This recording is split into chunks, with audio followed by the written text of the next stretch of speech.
Good morning students, how are you students. हमने last topic में आपके काफ़ी सारे मैंने आपको कुछ वीडियोस बनाए थे, तो उसमें आप सभी ने देखा होगा कि मैंने आपको न्यूट्रिशन के बारे में बताया, न्यूट्रिशन क्या होता है, न्यूट्रिशन इन प्लांट। फिर आपको टाइप्स बताया, हेटेरोट्रॉप्स, ऑटोट्रॉप्स, ये सब क्या होते हैं। इन सभी के बारे में मैंने आपको बताया कि ये सब क्या होते हैं। फिर उसके बाद स्टूडेंट्स मैंने आपको बताया क्या कहते हैं nutrition in plant, nutrition in human. तो उसके बारे में मैंने आपको पूरा डाइजेस्टिव सिस्टम का प्रोसेस बताया कि क्या होता है, कैसे आपका जो फूड होता है वो डाइजेस्ट होता है। क्या कहते हैं बॉडी के जो आपके एलिमेंट्री कैनाल के जो पार्ट्स होते हैं, जैसे स्मॉल इंटेस्टाइन हुआ, लार्ज इंटेस्टाइन हुआ और माउथ हुआ, उसोफेगस, इनका वर्क क्या क्या होता है। तो चलिए स्टूडेंट, आई होप आपको लास्ट वीडियो में ये सब कुछ समझ आया होगा। नेक्स्ट वीडियो है हमारा रेस्पिरेशन। रेस्पिरेशन क्या होता है हमारा स्टूडेंट्स कि रेस्पिरेशन आप कहोगे, हम पूछते हैं कि रेस्पिरेशन मीन्स क्या होता है, तो आप कहोगे कि मिस रेस्पिरेशन मीन्स सांस लेना होता है।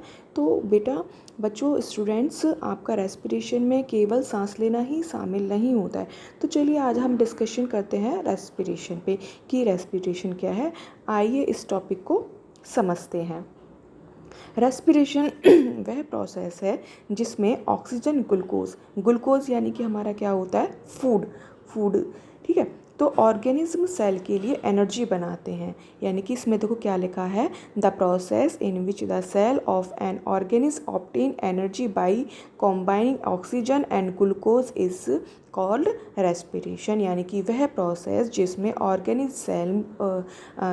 ऑर्गेनिज्म सेल के लिए ऑक्सीजन और ग्लूकोज क्या बनाते हैं, एनर्जी बनाते हैं या एनर्जी प्रोड्यूस करते हैं, वो हमारा क्या है, रेस्पिरेशन है। यानी कि आप ये समझिए कि एनर्जी का जो प्रोडक्शन जो होता है वो क्या कहते हैं, इन दोनों की एडिशन से होता है। इन दोनों की, किन दोनों के, जो आपका ग्लूकोज और क्या है, ऑक्सीजन है, इन दोनों की एडिशन से होता है।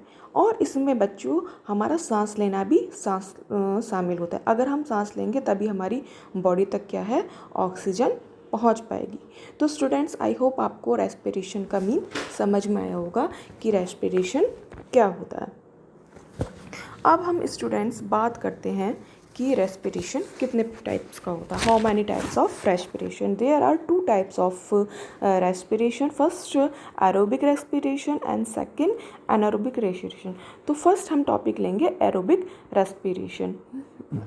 It is the process producing energy in the presence of oxygen. वो प्रोसेस जिसमें एनर्जी का जो प्रोड्यूसिंग जो हो रही है वो किसकी प्रेजेंस में हो, ऑक्सीजन की प्रेजेंस में हो, वो हमारा क्या होगा, एरोबिक रेस्पिरेशन। मैं आपको फिर से रिपीट कर रही हूँ, it is the process of producing energy in the presence of oxygen. वो प्रोसेस जिसमें ऑक्सीजन की प्रेजेंस में एनर्जी का प्रोड्यूस किया जा रहा हो, this is called aerobic respiration. Next is anaerobic respiration. It is the process of producing energy in the absence or lack of oxygen. यानी कि वो प्रोसेस जिसमें ऑक्सीजन की एब्सेंस में एनर्जी का प्रोड्यूस किया जा रहा हो या इस लैक ऑफ ऑक्सीजन में। तो this is called anaerobic respiration. I repeat again, it is the process producing energy in the absence और लैक ऑफ ऑक्सीजन। यानी कि या तो जो एनर्जी का प्रोड्यूसर या तो बिल्कुल उसमें ऑक्सीजन प्रेजेंट ही नहीं हो, या फिर ऑक्सीजन की जो क्वांटिटी हो वो बहुत ना के बराबर हो। तो this process is called anaerobic respiration. Students अब इसे हम किसके थ्रू समझेंगे, एक एग्जाम्पल के थ्रू समझेंगे। तो स्टूडेंट्स आपको एक ये मेरे द्वारा एक चार्ट बनाया दिखाई दे रहा होगा कि मैंने एक यहाँ पे चार्ट बना रखा है। ये आपको पूरा ग्लूकोज वगैरह ये सब दिख रहा होगा, इसको मैंने पार्ट्स में डिवाइड किया गया है। तो ये आप अब हम इसको एक एग्जांपल के थ्रू समझते हैं। स्टूडेंट्स आपको इसमें दिख रहा होगा ग्लूकोज इन साइटोप्लाज्म, फिर पाइरूवेट प्लस एनर्जी। यहाँ पे देखना ग्लूकोज हमारा क्या है, फूड, जिसका फॉर्मूला क्या है, C6H12 O6। तो यहाँ पर जो ग्लूकोज है जब फूड सेल यानी कि जो हमारा फूड जो जब सेल के अंदर जाता है तो सेल में क्या होता है, साइटोप्लाज्म होता है। तो साइटोप्लाज्म होता है तो ग्लूकोज जब हमारे सेल के अंदर गया तो वो किस में ब्रेक हुआ, पायरूवेट और एनर्जी में। अब मैं आपको यहाँ पे बता दूँ कि पायरूवेट क्या होता है। पायरूवेट का जो फॉर्मूला होता है C3H4O3। इसका जो फॉर्मूला होता है वो क्या होता है, C3H4O3। तो जब ये फूड स्टूडेंट्स या ग्लूकोज हमारा सेल के अंदर जाएगा तो सेल के अंदर क्या प्रेजेंस होता है, आपका साइटोप्लाज्म प्रेजेंस होता है। तो वो किस में टूटेगा, पायरूवेट और एनर्जी में। अब हम बात स्टूडेंट्स मैंने आपको पायरूवेट का फॉर्मूला भी बताया। अब हम बात करते हैं क्या कहते हैं पायरूवेट। अब पायरूवेट फर्स्ट हम एग्जांपल हम बात करेंगे एब्सेंस, यानी कि 3 पार्ट्स में डिवाइड किया, absence of oxygen, lack of oxygen and presence of oxygen. तो फर्स्ट हमारा क्या है कि एब्सेंस ऑफ ऑक्सीजन। जब स्टूडेंट्स हमारा पायरूवेट ऑक्सीजन के एब्सेंस में जाता है या टूटता है तो वो जब हमारे ऑक्सीजन के एब्सेंस में उसका प्रोसेस होगा तो किस में ब्रेक डाउन होगा, एथेनॉल प्लस कार्बन डाइऑक्साइड और प्लस एनर्जी। जो हमारा पायरूवेट जब ऑक्सीजन के एब्सेंस में जाएगा तो यानी कि 3 उसमें टूटेगा, एथेनॉल में जिसका फॉर्मूला क्या होता है C2H5OH, और next is carbon dioxide and energy. इसका मैं आप बच्चों स्टूडेंट्स आपको एग्जाम्पल बता देती हूँ। जो एग्स का एग्जाम्पल क्या है, ईस्ट आपने सबने जानते होंगे कि ईस्ट जैसे हम हिंदी में क्या बोलते हैं, खमीर बोलते हैं। स्टूडेंट्स ये सिंगल सेल ऑर्गेनिज्म होता है जो कि फंगस की फैमिली से पाया जाता है। इसका जो मोस्टली यूज़ होता है वो आपको मैं बता दूं ब्रेड या केक बनाने में किया जाता है। तो आपको पता होगा कि जो केक वगैरह या ब्रेड इतनी फ्लपी जो होती हैं वो किसकी वजह से होती हैं, ईस्ट की वजह से ही होती हैं स्टूडेंट्स। क्या कहते हैं, जब क्या कहते हैं ईस्ट में फ्रेगमेंटेशन किया जाता है तो इसमें क्या है, CO2 बाहर निकलती है, CO2 बाहर निकलती है। जब CO2 बाहर निकलती है तो उसमें क्या है कि एयर बबल्स निकलते हैं। तो एयर बबल्स निकलते हैं जिसकी वजह से ही जो हमारा केक है वो इतना स्पॉन्जी और कैसा बनता है, फ्लपी बनता है। तो इसका एक एग्जाम्पल मैंने आपको बता दिया है कि इसका एग्जाम्पल क्या है, ईस्ट। ये यानी कि मैं फिर से रिपीट कर रही हूँ कि जो हमारा पायरूवेट जब ऑक्सीजन की एब्सेंस में जाता है तो हमारा 3 उसमें टूटता है, ethanol plus carbon dioxide plus energy, और जिसका एग्जाम्पल क्या है आपका ईस्ट के बारे में मैंने आपको ये थोड़ा सा डिस्क्रिप्शन में बता दिया है। स्टूडेंट्स अब ये तो प्रोसेस फर्स्ट हो गया हमारा बिल्कुल ही एब्सेंस ऑफ ऑक्सीजन में। अब हम नेक्स्ट प्रोसेस हमारा क्या है, लैक ऑफ ऑक्सीजन यानी कि ऑक्सीजन की कमी में। जब स्टूडेंट्स हमारा पायरूवेट इसमें जाता है तो जो हमारी जहाँ पे लैक ऑफ ऑक्सीजन यानी कि ऑक्सीजन की कमी होगी तो वो हमारा किस में टूटेगा, लैक्टिक एसिड और एनर्जी में। तो लैक्टिक एसिड का बच्चों फॉर्मूला क्या होता है, ये देखिए C3H6O3 और दूसरा हमारा किस में टूटेगा, एनर्जी में।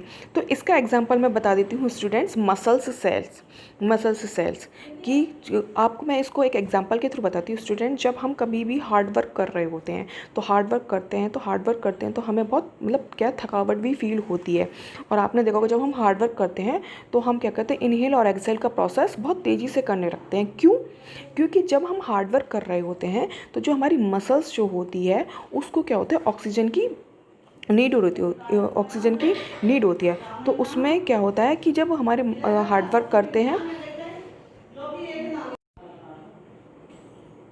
तो जब हम हार्ड वर्क कर रहे होते हैं तो हार्ड वर्क क्या होता है कि हमारी मसल्स को जितनी ऑक्सीजन की क्वांटिटी चाहिए होती है उसे उतनी क्वांटिटी नहीं मिल पाती है, जिसकी वजह से क्या है कि हमारा जो ब्रीथिंग का जो प्रोसेस होता है वो बहुत तेज़ी से हो जाता है। तो जब उसमें तो ऑक्सीजन की क्वांटिटी क्या है, ज़्यादा चाहिए होती है, जिसकी वजह से क्या है कि हमारी जो ब्रीथिंग होती है वो बहुत फास्ट वे में होती है। मसल्स में क्या है कि जब आप हार्ड वर्क कर रहे होते हो तो आपको ऐसा फील होता है कि आपकी मसल्स में पेन हो रहा है। क्योंकि उसमें क्रम्प्स होते हैं, तो क्रम्प्स होते हैं जिसकी वजह से हमारी क्या मसल्स पेन को फील करती हैं। और ऐसा क्यों होता है, क्योंकि हमारे इसमें लैक्टिक एसिड की वजह से हमारा कि मसल्स में पेन फील करती हैं और क्या एनर्जी की हमारा थोड़ा सा मतलब हमें लगता है कि हाँ थोड़ा सा हम रिलीफ कर लें, इस तरीके से हमें ज़रूरत होती है। तो इस तरीके से जब हमारा इसका जो एग्जाम्पल होगा वो मसल सेल्स होगा। क्यों? क्योंकि हमारी लैक ऑफ ऑक्सीजन होता है, हमें ऑक्सीजन की मसल्स के अकॉर्डिंग क्वांटिटी नहीं मिल पाती है, जिसकी वजह से हमें क्या है कि हम बहुत तेज़ी से क्या ब्रीथिंग को फास्ट करते हैं। तो स्टूडेंट मुझे लगता है कि आपको इतना समझ में आया होगा। अब हम बात करते हैं प्रेजेंस ऑफ ऑक्सीजन की। प्रेजेंस ऑफ ऑक्सीजन की, तो जब पायरूवेट हमारा क्या कहते हैं प्रेजेंस ऑफ ऑक्सीजन में की प्रेजेंस में जब टूटता है तो वो किन में टूटता है? वाटर, कार्बन डाइऑक्साइड और एनर्जी। ये वाला जो प्रोसेस होता है, ये प्रोसेस सेल के माइटोकॉन्ड्रिया वाले पार्ट में होता है। ये जो प्रोसेस होता है वो कहाँ होता है? हमारा सेल के जो माइटोकॉन्ड्रिया वाला पार्ट होता है उसमें होता है। जो पायरूवेट टूटता है वो किस में होता है? प्रेजेंस ऑफ ऑक्सीजन में। अब स्टूडेंट्स मैं इसको फिर से एक एग्जांपल के थ्रू बता देती हूँ। ये आपको दिख रहा होगा कि ग्लूकोज आप किस में होगा? इन साइटोप्लाज्म है। फिर पायरूवेट और जो हमारा फूड है वो किस में? साइटोप्लाज्म में। सेल के अंदर जो साइटोप्लाज्म होता है वहाँ पे गया, फिर पायरूवेट और क्या कहते हैं एनर्जी में गया। उसके बाद पायरूवेट अगर ऑक्सीजन की प्रेजेंस हो तो किस में टूटा? वाटर और कार्बन डाइऑक्साइड एंड एनर्जी में। अब जब हम ये प्रोसेस हमारा सेल में चल रहा होता है तो हमारी एक पॉइंट आता है। ये पॉइंट वो है the energy release during the cellular respiration to use to synthesis molecule called ATP. यानी कि सेलुलर रेस्पिरेशन में जब एनर्जी रिलीज होती है, या ये समझ लीजिए जब प्रोसेस हो रहा होता है, तो सेलुलर रेस्पिरेशन में जो भी एनर्जी रिलीज होती है वो किस में कन्वर्ट हो जाती है? एटीपी में कन्वर्ट हो जाती है। एटीपी की स्टूडेंट फर्स्ट जो फुल फॉर्म होती है वो क्या होती है? Adenosine triphosphate. तो स्टूडेंट्स मुझे लगता है आपको इतना सब कुछ समझ में आया होगा। If you any query you can ask me personally number. Okay, thank you. अगर आपको मेरी वीडियो पसंद आई तो प्लीज़ लाइक करें एंड चैनल को सब्सक्राइब करें। Thank you. नेक्स्ट वीडियो में हम पढ़ेंगे human respiratory system. Thank you.